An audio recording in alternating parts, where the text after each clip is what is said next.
Hello, and welcome back to Baby Ellis's stories. We now return to The Wonderful Wizard of Oz by L. Frank Baum. Chapter 7, The Journey to the Great Oz. They were obliged to camp out that night under a large tree in the forest, for there were no houses near. The tree made a good thick covering to protect them from the dew, and the Tin Woodman chopped a great pile of wood with his axe, and Dorothy built a splendid fire that warmed her and made her feel less lonely. She and Toto ate the last of their bread, and now she did not know what they would do for breakfast. "If you wish," said the lion, "I will go into the forest and kill a deer for you. You can roast it by the fire, since your tastes are so peculiar that you prefer cooked food, and then you will have a very good breakfast." "Don't, please don't," begged the Tin Woodman. "I should certainly weep if you killed a poor deer, and then my jaws would rust again." But the lion went away into the forest and found his own supper, and no one ever knew what it was, for he didn't mention it. And the Scarecrow found a tree full of nuts and filled Dorothy's basket with them, so that she would not be hungry for a time. She thought this was very kind and thoughtful of the Scarecrow, but she laughed heartily at the awkward way in which the poor creature picked up the nuts. He patted his hands. His padded hands were so clumsy, and the nuts were so small that he dropped almost as many as he put in the basket. But the Scarecrow did not mind how long it took him to fill the basket, for it enabled him to keep away from the fire, as he feared a spark might get into his straw and burn him up. So he kept a good distance away from the flames, and only came near to cover Dorothy with dry leaves when she lay down to sleep. These kept her very snug and warm, and she slept soundly until morning. When it was daylight, the girl bathed her face in a little rippling brook, and soon after they all started toward the Emerald City. This was to be an eventful day for the travelers. They had hardly been walking an hour when they saw before them a great ditch that crossed the road and divided the forest as far as they could see on either side. It was a very wide ditch, and when they crept up to the edge and looked into it, they could see it was also very deep, and there were many big, jagged rocks at the bottom. The sides were so steep that none of them could climb down, and for a moment it seemed that their journey must end. "What shall we do?" asked Dorothy despairingly. "I haven't the faintest idea," said the Tin Woodman, and the lion shook his shaggy mane and looked thoughtful. But the Scarecrow said, "We cannot fly, that is certain. Neither can we climb down into this great ditch. Therefore, if we cannot jump over it, we must stop where we are." "I think I could jump over it," said the Cowardly Lion, after measuring the distance carefully in his mind. "Then we are all right," answered the Scarecrow, "for you can carry us all over on your back, one at a time." "Well, I'll try it," said the Lion. "Who will go first?" "I will," declared the Scarecrow, "for if you found that you could not jump over the gulf, Dorothy would be killed, or the Tin Woodman badly dented on the rocks below, but if I am on your back, it will not matter so much, for the fall would not hurt me at all." "I am terribly afraid of falling myself," said the Cowardly Lion, "but I suppose there is nothing to do but try it. So get on my back, and we will make the attempt." The Scarecrow sat upon the lion's back, and the big beast walked to the edge of the gulf and crouched down. "Why don't you run and jump?" asked the Scarecrow. "Because that isn't the way we lions do these things," he replied.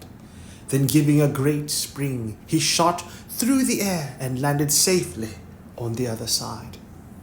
They were all greatly pleased to see how easily he did it, and after the Scarecrow had got down from his back, the lion sprang across the ditch again. Dorothy thought she would go next, so she took Toto in her arms and climbed on the lion's back, holding tightly to his mane with one hand. The next moment it seemed as if she were flying through the air, and then, before she had time to think about it, she was safe on the other side. The lion went back a third time and got the Tin Woodman, and then they all sat down for a few moments to give the beast a chance to rest, for his great leaps had made his breath short, and he panted like a big dog that had been running too long.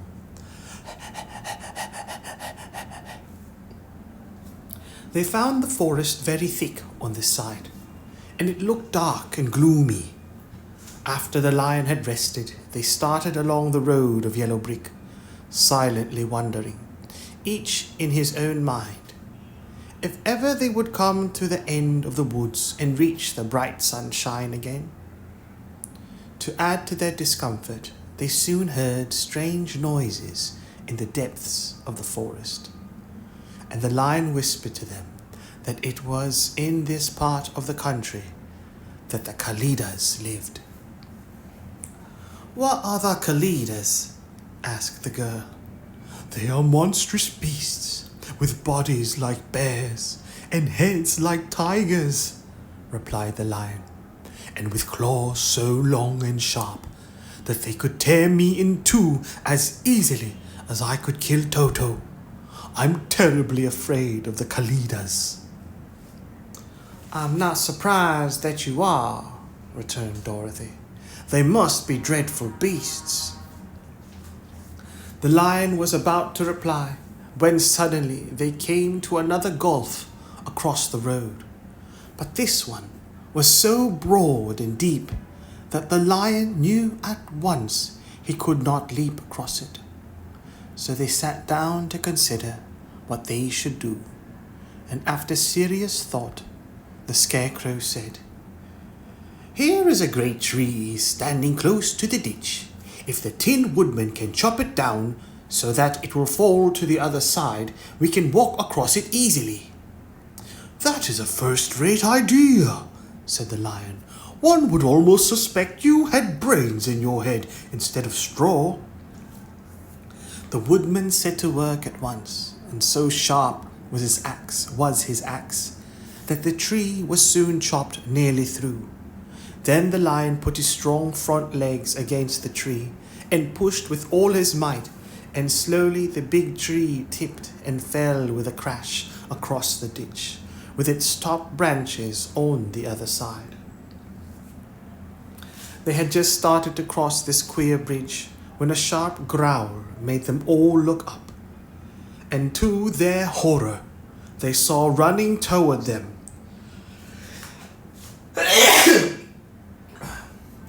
Excuse me. They had just started to cross this queer bridge when a sharp growl made them all look up, and to their horror, they saw running toward them two great beasts with bodies like bears and heads like tigers. "They are the Kalidas," said the Cowardly Lion, beginning to tremble. "Quick," said the Scarecrow, "let us cross over." So Dorothy went first, holding Toto in her arms. The Tin Woodman followed, and the Scarecrow came next. The lion, although he was certainly afraid, turned to face the Kalidas, and then he gave so loud and terrible a roar that Dorothy screamed and the Scarecrow fell over backward, while even the fierce beasts stopped short and looked at him in surprise. But seeing they were bigger than the lion, and remembering that there were two of them and only one of him, the Kalidas again rushed forward, and the lion crossed over the tree and turned to see what they would do next. Without stopping an instant, the fierce beasts also began to cross the tree, and the lion said to Dorothy, "We are lost, for they will surely tear us to pieces with their sharp claws. But stand close behind me, and I will fight them as long as I am alive." "Wait a minute," called the Scarecrow. He had been thinking what was best to be done, and now he asked the woodman to chop away the end of the tree that rested on their side of the ditch.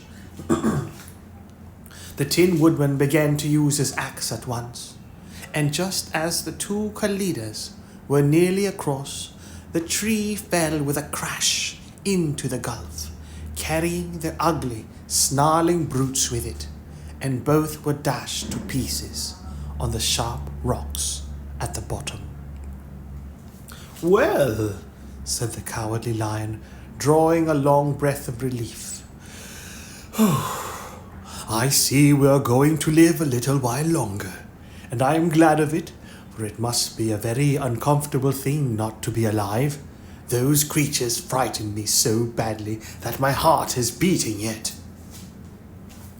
"Ah," said the Tin Woodman sadly, "I wish I had a heart to beat." This adventure made the travelers more anxious than ever to get out of the forest. They walked so fast that Dorothy became tired and had to ride on the lion's back.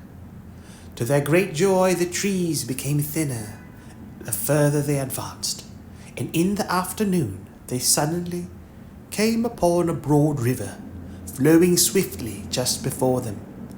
On the other side of the water, they could see the road of yellow brick running through a beautiful country, with green meadows dotted with bright flowers, and all the roads bordered with trees hanging full of delicious fruits. They were greatly pleased to see this delightful country before them. "How shall we cross the river?" asked Dorothy. "That is easily done," replied the Scarecrow. "The Tin Woodman must build us a raft so we can float to the other side." So the woodman took his axe and began to chop down small trees to make a raft. And while he was busy at this, the Scarecrow found on the riverbank a tree full of fine fruit.